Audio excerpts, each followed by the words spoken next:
함께 봉독하신 말씀 마태복음 27장 45절에서 49절 말씀 중심에서 온 땅에 어둠이 임하여라는 제목으로 함께 말씀을 통해 은혜 나누기를 원합니다. 지난주에는 내가 하나님의 아들이냐라고 하며 그렇다면 내려보라 이런 식으로 예수님이 십자가상에서 힘들어하고 고통스러워하고 헐떡거리며 죽어가고 있는데 사람 죽어가는 그 모습을 많이 쳐다보면서 쳐다보는 것도 힘들 텐데 거기다가 손가락질하며 온갖 희롱조롱 말들을 섞어가면서 그렇게 욕을 했던 거나 다를 바가 없는 그들, 네가 유대인의 왕이냐 이스라엘의 왕이냐 내가 하나님의 아들이냐 라고 하면서 예수님에 대해서 하나님의 아들로 인정하지 않고 극구 부정해버리는, 자기들의 왕으로 오셨지만 왕으로 인정하지 않고 자기들의 왕을 도리어 십자가에 매다는 이러한 대먹지 못한 반역행위를 행하였던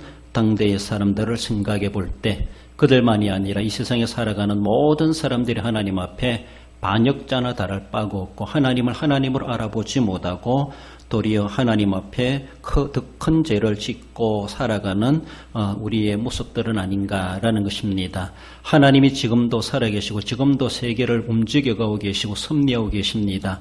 하나님이 어디 계시뇨? 라고 생각하기보다 이 세상을 보면서 우리가 하나님을 볼 수 있어야 되죠.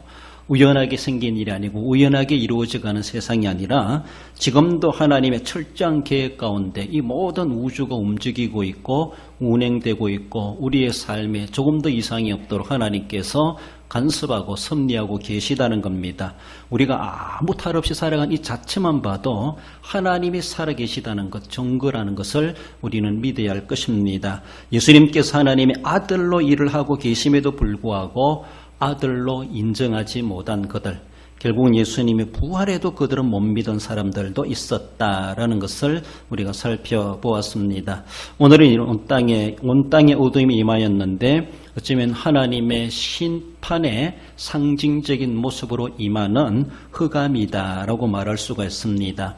한편에서는 예수님의 죽으심, 예수님의 고난은 결국 그가 채찍에 맞음으로 우리가 나음을 입었다고 말씀하시는 것처럼 우리를 거기에서 해방케 하시기 위해서 주님이 고난당하시고 우리를 밝은 빛으로 인도하시기 위해서 예수님께서는 흑암의 권세에 짓눌림을 당하시는 그러한 모습을 본문은 우리에게 말씀하십니다. 온 땅에 어둠이 임하였지만은 이제 예수님이 우리를 위해서 온 땅의 어두움 속에 들어가셨지만은 결국 주님이 부활하신 것 같이 어둠이 변하여 새날이 다가오고 라고 말하는 것처럼 새날을 우리에게 소망 갖게 하시는 그런 내용임을 말씀하고 있습니다. 어쩌면 우리 말씀 본문으로 바라보면은 우리 정말로 조금 실감난다라면은 앞에다가 십자가를 세워놓고 예수님이 지금 여기서 헐떡거리며 죽어가고 계신다라고 상상하며 생각하며 우리가 이 본문의 말씀을 접한다면 좀 더 실감나지 않겠는가 그런 생각이 듭니다. 뭔가 조형물이 있어야 되는 건 아니지만은 그런 마음 가지고 정말로 이 순간 우리가 본문의 말씀을 접하면서 저나 여러분들이나 지금 예수님이 이 앞에서 십자가에 달려서 헐떡거리는 그 모습을 우리는 지금 보면서 오늘 말씀을 듣고 있다라고 생각해 보실 때에 우리는 정말로 머리가 오싹오싹하고 정신 바짝 차리는 그런 자세의 모습이 되지 않겠는가 싶습니다. 본문으로 돌아와서 온 땅에 어둠이 임하였다고 하는 것은 3시간 동안 흑암이 임하였다는 것을 말씀합니다. 45절에 보면 제6시로부터 온 땅에 어둠이 임하여 제9시까지 계속되더니, 여기서 시간 개념은 유대인들이 쓰는 시간 개념이죠. 우리의 시간 개념으로 바라보면은 한편에서는 6시는 정오입니다. 낮 12시, 우리하고 딱 6시간 시차가 있다고 생각하시면 됩니다. 그래서 낮 12시에서부터 9시라고 하는 것은 오후 3시까지. 시간적으로 볼 때 예수님께서 우리 시계로 보면 아침 9시에 십자가에 못 박히십니다. 그리고 오후 3시에 숨이 영원히 떠나가시는, 이제 완전히 죽음으로 끝나시는 그런 모습이 장장 6시간 십자가에 달리시는 그런 시간에 이야기해 볼 때에 정중앙이라 할 수 있는 앞에 3시간이 지나가고 앞으로 3시간이 남아있는데 정오가 되었을 때, 낮 12시가 되었을 때 온 땅에 어둠이 임하였다라는 것을 본문은 말씀합니다. 여기서 온 땅이라고 하는 것은 전 지구촌에 달하기보다 유대 지경, 그 지경을 한정해서 말하는 것이다. 그렇게 우리가 이해해야 할 것입니다. 그렇습니다. 십자가상의 예수님께서는 얼마나 고통스러웠겠는가. 예수님이 평소에도 늘 우리에게 보여주셨던 것처럼 예수님은 항상 아버지의 뜻을 따라 움직였습니다. 어떻게 보면은 하늘에서 아버지께서 리모컨으로 지상에 있는 아들을 리모컨으로 조종하고 계시다라고 말할 수가 있습니다.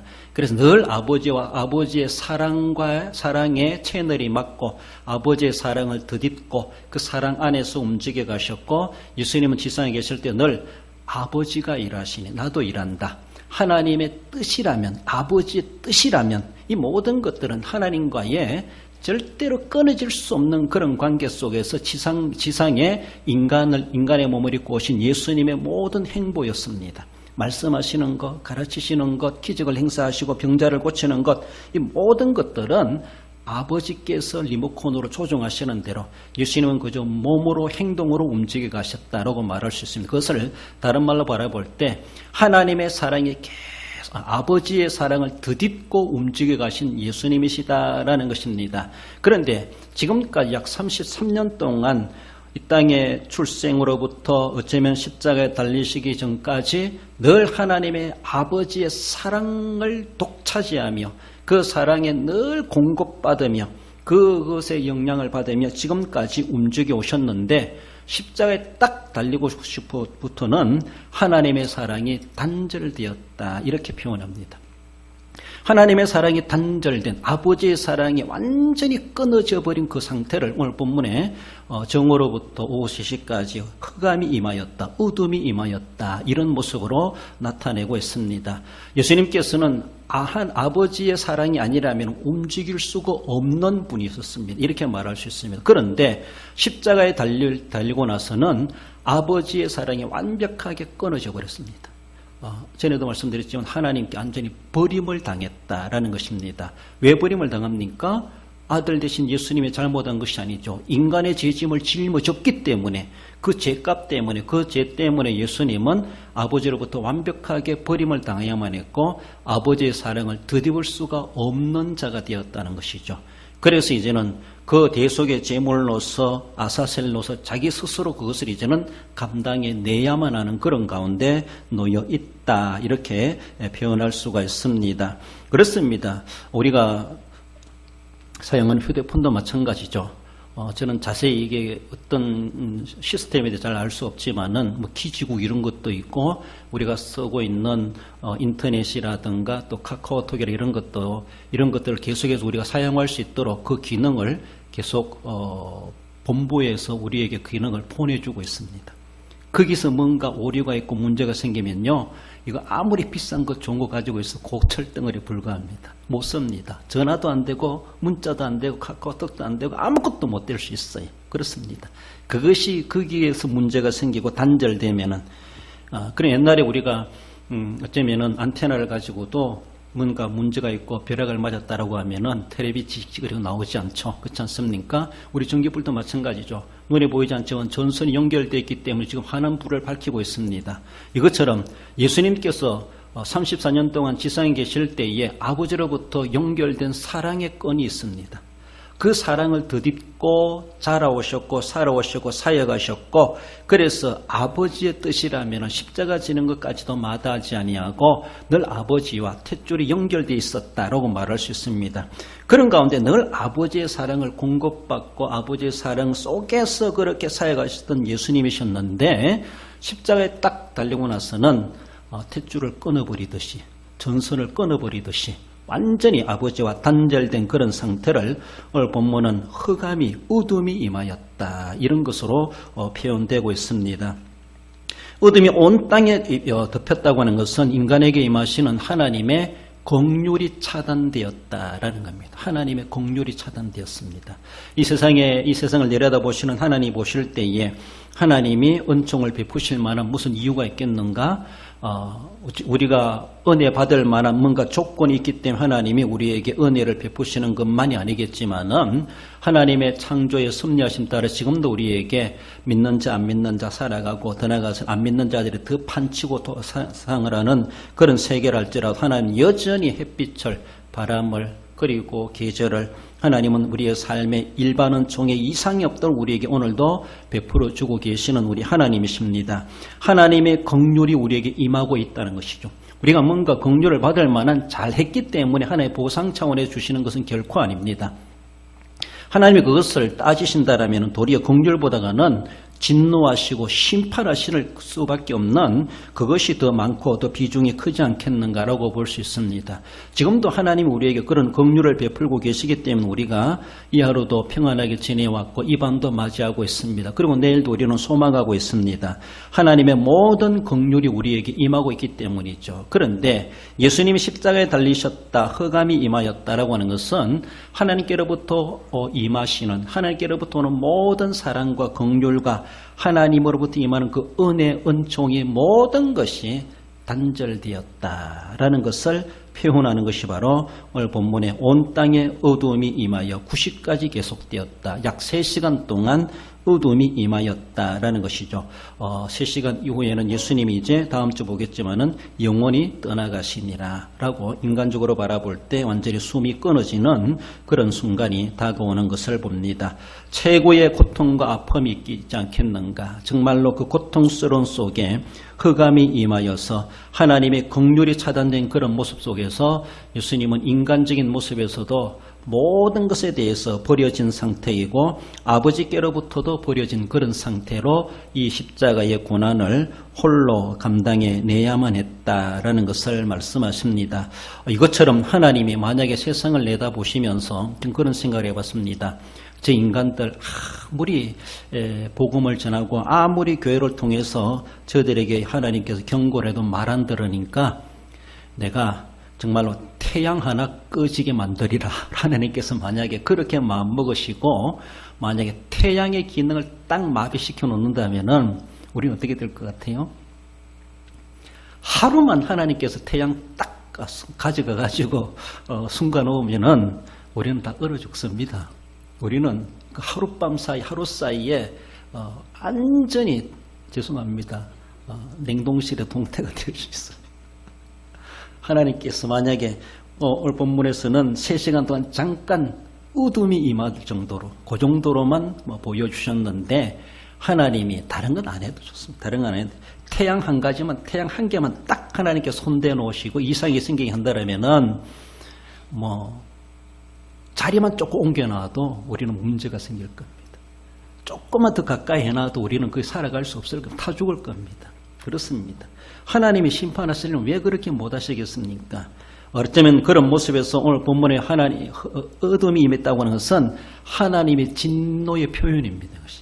하나님이 인간들의 죄를 향하신 하나님의 진노의 표현이에요. 너는 인간의 죄를 짊어졌기 때문에 너는 어둠 속에 구해야 돼. 하나님께서 그에게 빛을 더 이상 용납하지 않으시는 하나님의 긍휼이 차단된 그 상태를 보여주고 있습니다. 그 옛날 모세 시대 때 어쩌면 애굽에서 9번째 재앙인 흑암의 재앙이 임하게 되었죠. 그때 3일간 흑암을 상기시키는 것이 오늘 본문에 3시간 동안의 어둠이 임하였다라고 표현하고 있는데 출애굽기 10장 21절에 보면은 내 손을 내밀어 애굽 땅에 흑암이 있게 하라. 곧 더듬을 만한 흑암이리라 라고 하며 그래서 9번째 재앙이죠. 장자의 죽음 그 앞서 9번째 재앙에 흑암이 3일 동안 애굽 땅에만 임하였습니다. 이스라엘 백성들이 사는 곳에서는 빛이 있는데 그 경계선은 어딜까라고 궁금하기도 한데 아무튼 애굽 온 땅에 흑암이 임하였습니다. 그래서 그들이 더듬을 만하다. 칠흑 같은 어둠 속에 한치 앞을 내다볼 수 없는 그런 어둠을 그들은 하나님의 심판의 일종으로서 그들은 그것을 경험한 적이 있습니다. 하나님이 진노하시면은 그렇게 하실 수 있다는 것이죠. 단순히 어두움을 임하게 하셨을 뿐이지 만약에 태양의 기능을 3일 동안 마비시킨다면은 문제가 크게 났을 겁니다. 아니 끝장났을 겁니다. 그러나 하나님께서는 빛만 잠깐 그렇게 거두시는 그런 모습으로 애굽의 재앙을 내리신 것을 보여주는 것처럼 오늘 본문에서는 예수님께서 고통당하시는 그런 모습 가운데 3시간 동안 어쩌면 유대 지경에 어두움이 임하게 했다라는 것을 말씀하죠. 하나님께서 인간들에게 더 이상 빛이 필요 없다라는 것이죠. 죄 있는 자들에게는 빛이 필요 없다는 것이죠. 상상해 보세요. 천국이 아니라 만약에 지옥 간다라면은 지옥불 때문에서도 화나겠다 생각하겠지만은 어두움의 건세죠. 흑암의 건세죠. 거기에는 어두컴컴한 곳이 아니겠는가. 그러면서도 불구덩이가 아니겠는가 그런 생각을 해봐요. 천국에는 태양이 필요 없고 빛이 필요 없죠. 하나님의 영광의 빛이 너무나 밝기 때문에 더 이상 세상의 빛처럼 이런 빛이 필요 없을 정도로 환한 하나님의 나라라면은 지옥은 그 반대로 정말 천국은 그만큼 밝은 만큼 지옥은 그만큼 어두컴컴한 세계다라고도 볼 수 있습니다. 그렇습니다. 죄 있는 자들에게는 하루라기에 시루라기 같은 빛도 하나님은 용납하지 않으십니다. 하나님의 진노를 표현하는 것이 인간들의 죄는 바로 이렇다라는 것을 보여주고 있습니다. 빛을 거두실 만큼 하나님은 죄인들에게는 그렇게 임하신다. 진노를 표현하시는 것을 말씀하십니다. 창세기 1장 2절에서도 보면은 땅이 혼돈하고 공허함이 흑암의 깊음 위에 있고 천지가 창조되는 그런 과정 가운데 정리되기 전에 그 상태를 보여주고 있죠. 혼돈하고 공허하며 흑암이 깊음 위에 있고 그래서 하나님께서는 제일 먼저 빛이 있어라 라고 하시면서 어둠을 물리치는 그 일을 하나님께서 첫 번째 창조의 사건으로 우리에게 은혜 베풀어 주셨습니다. 빛을 주신 우리 하나님이신데 어둠이 임했다라고 하는 것은 하나님과의 완전히 차단되고 단절된 것을 상징적으로 보여주고 있습니다. 그렇습니다. 만약에 하나님께서 죄 있는 인간들을 바라보시면서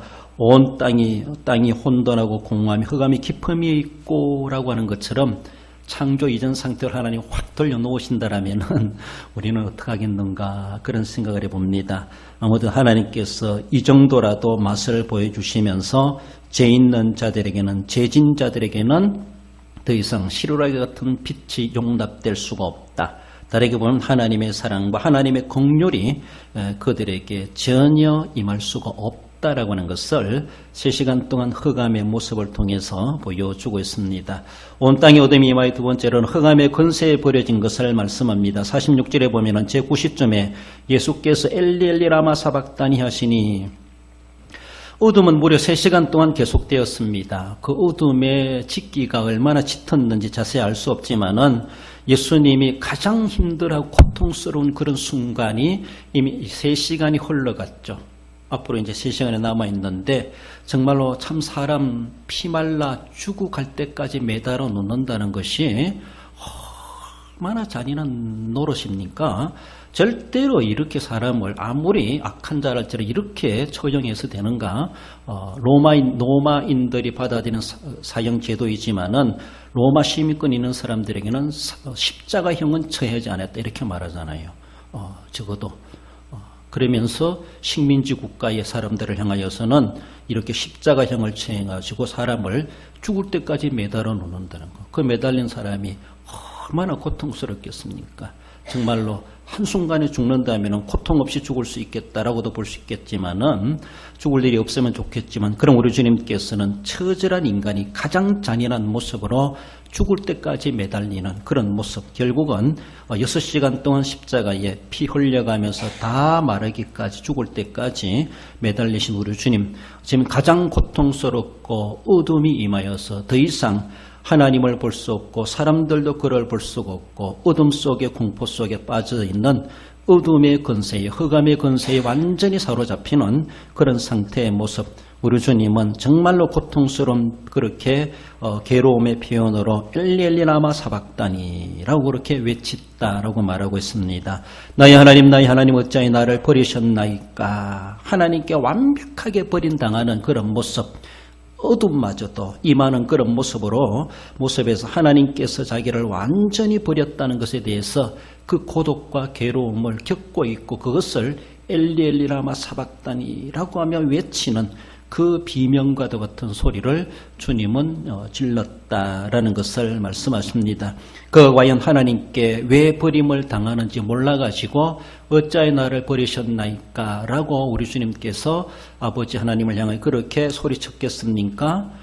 버림을 당하는 이유를 몰랐겠습니까? 예수님은 십자가상에서 당신이 버림을 당할 이유를 잘 알고 계셨습니다. 그러면서도 어찌하여 나를 버리셨나이까 라고 이렇게 정말로 외치는 것은 그 중압감, 아버지로부터 하나님으로부터 버림을 당하는 그 고통이 얼마나 고통스러운가, 그것을 그렇게 표현해주고 있다라고 말하고 있습니다. 한편은 인간의 죄로 말미암아 인간들이 죄의 형벌당하는 그 깊이와 넓이와 그 크기가 얼마나 큰가, 그 중압감이 얼마나 큰가, 예수님마저도 감당하기 힘든 그런 고통이었다라는 것입니다. 단순히 십자가에 달려 죽어가는 그런 모습이 아니라 우리가 저질러온 그 죄라는 것이 그만큼 중압감이 있고 그만큼 우리를 그렇게 잔인하게 만드는, 내가 지은 죄가 그렇다는 겁니다. 우리의 죄들이 그러하다는 겁니다. 예수님은 아무 죄가 없지만 우리의 죄를 짊어졌기 때문에 우리 죄값으로 나의 하나님, 나의 어찌 나를 버리셨나이까, 하나님 앞에 버림을 당하기까지 그 고통을 겪어야만 했다고 하는 것, 바로 그만큼, 그 고통스러운 만큼이나 우리 죄가 그만큼 컸다라는 것을 나타내고 있습니다. 그렇습니다. 그로 인해서 하나님의 저주의 중압감을 견딜 수가 없어가지고 어찌하여 나를 버리셨나이까, 하나님으로부터 오는 긍휼과 사랑도 빛도 다 차단되었고 하나님으로부터 오는 것이 있다라면은 하나님의 진노와 하나님의 저주, 이것이 십자가상에 예수님에게 완벽하게 엄습해오고 흑암의 권세에 완벽하게 쌓여가지고 짓눌려가지고 더 이상 어찌할 수 없는 그런 가운데 놓여져 있는 그런 순간의 모습을 보여주고 있습니다. 그는 우리가 받아야 될 그 고통을 주님은 우리가 받아야 될 마땅한 죽음의 고통을 주님은 당하셨고, 주님이 그에게 당하시는 것은 인간들이 감당할 수 없는 대속의 제물로서, 대속자로서의 그 책임을 감당하셨기 때문에 그 고난을 겪으셔야만 했다라는 겁니다. 그렇습니다. 세상에 그 어느 누가 우리를 구속하시기 위해서, 우리를 위해서 우리의 죄를 대신해서 고난당할 자가 누구 있겠는가? 이 세상에 어느 누구도 없습니다. 오직 예수님.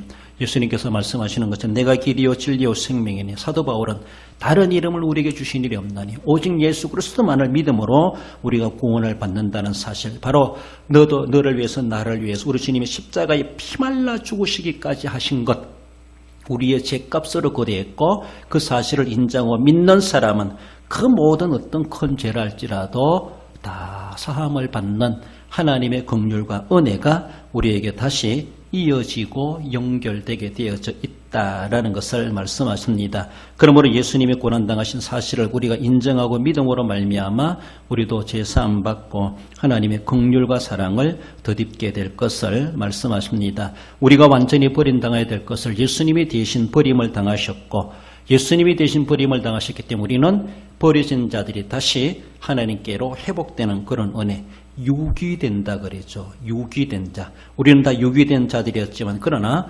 예수님이 대신 버림을 당해 주심으로 우리가 거기서 다시 원래의 자리로 회복되어지는 하나님의 자녀의 권세를 덧입는 그 길을 우리를 위해서 다 이루어 놓으셨다. 그렇게 하기 위하여서 엘리 라마 사박다니, 이 고통의 비명을 질러가면서라도 십자가에 감당하셔야만 했던 우리 주님의 모습을 보여주고 있습니다. 십자가상에 예수님이 고통스러워 소리치는 것은 어쩌면은 지옥 가면은 그런 비명소리가 나오지 않겠는가라고도 볼 수 있어요. 지옥 간 사람들 얼마나 고통스럽겠는가. 여러분, 그러니까 죽어도 지옥은 가지 말아야 돼. 죽어도 지옥은 가지 말아야 돼. 죽어도 천국은 가야 돼. 그래, 아멘입니까? 그런데 천국 갈 수 있는 그 기회는 살아있을 때 하나님이 허락하신 기회입니다. 가서 보고 있으면 가지, 내가 가고 싶다고 가는 것도 아닙니다. 두 갈래길 내가 천국으로 향하여 가지, 갈 수 있는 것도 아닙니다. 세상에서 갈 수 있는 것, 뭐 차표라면 차표 끊어놓지 않으면 안 된다는 것이죠. 살아있을 때 내가 구원받을 수 있고 그 사람이 살아있을 때 그 사람도 구원받을 기회, 전도 대상자도 기회가 있는 겁니다. 하나님께서 우리 이 땅에 보내신 것은 바로 천국을 우리에게 예비해 두시고 믿음을 주시기 위해서, 믿도록 하기 위해서 이 땅에 인간으로 보내셨다라는 사실을 늘 기억하며 지금도 우리에게 그 은혜를 베풀고 계심에 대해서 우리는 늘 감사하시고 날마다 구속하시며 은혜의 감격을 가지고 주님 앞에 내가 그렇게 가게 된 것, 주님이 날 위해서 그런 처절한 고난을 당하셨지. 늘 우리는 묵상하며 감사하는 그런 자세로 섬겨가야 합니다. 하나님의 진노를 감당할 자 아무도 없지만 오직 예수님만이 하나님의 진노를 십자가로 감당하셔서 죽기까지 그 사명을 이루어내셨습니다. 예수님이 우리의 죄짐을 지고 흑암의 권세에 버려지시기 때문에 반대급부로 우리는 다시 죄짐에서 노임을 받고 흑암의 권세에서 버려진 우리를 흑암의 권세에서 해방을 얻게 되고, 그래 반대로 뭡니까? 죄에서 해방되고 흑암에서 해방되고 우리는 다시는 죄인이 아니라 의인이 되어지고 흑암의 권세에 진론이 있는 우리 모습이 아니라 밝은 빛의 자녀로서의 하나님의 영광의 비달에 거하는 자가 되게 되었다라는 겁니다. 이것을 위해서 예수님이 그 고난을 당하셨다라는 것을 말씀하십니다. 그러니까 이제 좀 우리가 소망적으로 바라볼 때는 우리에게 임하는 고통을 저 멀리 하나님께서는 예수님에게 다 아사셀 염소에게 다 뒤집어 씌워가지고 광야로 내보내가지고 우리 대신 고난을 당하게 하셨기 때문에 우리에게 남는 것은 죄의 결과가 아니라 주님의 구속의 은혜의 결과가 우리에게 남아있다, 남겨지게 되었다라는 겁니다. 이것을 시편 103편 12절에 이렇게 말합니다. 동에서에서 먼 것 같이 우리의 죄가를 우리에게서 멀리 옮기셨으며, 그래서 완전히 반대쪽으로 버리시고 우리의 죄에 대한 결과, 모든 그 죄에 대한 책임을 우리에게 묻지 아니하시고 완벽하게 우리 죄에서 멀어지게 만드셨다라고 말하고 있습니다. 예수님께서 어둠의 권세에 짓눌려 고난당하심으로 말미암아 우리를 빛으로 인도하시는 그런 은혜. 어떤 복음서가 이런 가사도 있죠. 어두운 밤 지나면 새날 오고 겨울이 가면 봄이 오듯이 이 세상 슬픔이 지나고 나면 광명한 새날이 다가오네. 할렐루야. 그렇습니다. 예수님이 우리를 위해서 어두운 밤의 책임을 감당하셨습니다. 이제는 더 이상 우리가 어두운 밤에 거할 자들이 아니라 새날이 오고 겨울의 고통을 주님이 당하셨을 때 우리에게는 새 봄이 오듯이 우리 이 세상 살아가면서 근심 걱정이 많다 할지라도 세상 슬픔이 지나고 나면 강명한 새날이 다가오네. 이 세상에는 우리가 믿음 생활하지만은 사건 사고 고난과 어려움이 있고 흑암의 근세에 계속 싸움에 영적 싸움이 지속되는 이런 가운데 있지만은 그러나 이미 우리 주님께서 그 모든 것들을 다 해결해 놓으셨고 이제는 새날이 오게 하시고 새봄이 오게 하시고 정말로 강명한 새날을 우리에게 소망케 하셨다. 이것을 위해서 우리 주님께서는 흑암의 근세에 버리심을 당하시기까지 그 책임을 감당하셨습니다. 이 사실 우리는 알고 이제는 더 이상 우리가 흑암의 근세 속에 헤매어 삶을 살아가는 것이 아니라 이제는 새봄을 맞이한 자 같이 새날이 다가왔다는 것을 알고 광명한 하나님의 나라를 소망하면서 믿음으로 우리가 살아가야 합니다. 주님 주신 것처럼 나도 어둠의 권세에 들어가야지. 그럴 필요 없습니다. 주님이 대신 다 이뤄놓으셨기 때문에 덜 이뤄놓으신 것이 아닙니다. 다 이뤄놓으셨기 때문에 어느 누구 그 이상 어둠의 권세에 사로잡혀 살아갈 이유가 없고 이제는 다 지나갔고 광명한 새날이 다가오네. 광명한 새날이 우리에게 이미 시작되었다는 사실을 늘 기억하며 주님 안에서 늘 소망 가지고 십자가 구속의 은혜의 감격을 가지고 또 새날에 부끄럽지 않는 삶을 승리하며 우리가 살아갈 수 있어야 할 것입니다. 결론적으로 읽어봅시다. 죄로 오염됨으로 빛을 잃어 어둠에 처해지며 어둠의 권세에 억압당하게 되는 하나님의 진노를 알고 어둠에서 해방케 하신 은혜로 강명한 새날을 소망하며 살아가는 믿음의 성도가 됩니다. 그렇습니다. 우리의 믿음은 예수 그리스도께서 고난당하신 사실을 인정하고 믿는 믿음입니다. 그 믿음 가지고 날마다 광명한 새날을 소망하며 어려운 고난 가운데서도 믿음으로 승리 생활하며 소망에 넘치는 삶을 살아가시는 우리 성도 여러분들 되시기를 주님의 이름으로 축원드립니다. 기도하십시다. 우리 함께 주신 말씀 온 땅에 어둠이 임하는 것, 참으로 하나님께로부터 완전히 버림을 당하고 하나님의 긍휼과 사랑이 차단된 가운데 그 홀로 죄짐을 감당해내야만 하셨던 예수님의 처절한 고난, 그 고통스러운 엘리엘리 라마 사박다니 나를 왜 버리셨나이까 라고 하며 죄의 중압감을 감당할 수 없어서 그렇게 비명을 질러야만 했던 주님의 고난, 바로 내가 그 자리에서 그러한 고난을 당해야 되는데 우리 주님이 대신 당하신 것 우리는 늘 기억하며 감사하며 그 은혜로 말미암아 구수감을 받아 강명한 새날을 소망하며 살아가게 하셨다는 사실을 기억하며 저는 어둠에 표류하며 살아가는 인생이 아니라 날마다 주님과 신기를 따라가고 빛의 자녀로서의 하나님이 기뻐하시는 천국 백성의 합당한 삶을 살길 원합니다. 그런 마음 가지고 우리 함께 기도하십시다. 우리 하나님 아버지 은혜를 감사드립니다. 온 땅에 어둠이 임하는 하나님의 진노와 하나님의 긍휼과 하나님의 모든 사랑이 차단되어 진노로 임하셨다는 것을 상징적으로 보여주고 있습니다. 그렇게 우리의 내 죄 때문에 고난당하신 주님, 참으로 죄의 중압감을 감당할 수 없고 이길 수가 없어 엘리엘리 라마 사박다니 고통의 괴로움을 표현했던 우리 주님의 처절한 죽음의 순간순간들을 기억합니다. 오 하나님 아버지, 그 고난을 늘 되새겨가게 하시고 이제는 주님의 대속이 은혜로 말미암아 강명한 천국을 소망하게 하시다는 사실을 알고 그 믿음을 굳건하게 하고 믿음으로 주님을 온전히 바르게 섬겨 살아갈 수 있도록 도와주시길 원합니다. 연약합니다. 부족합니다.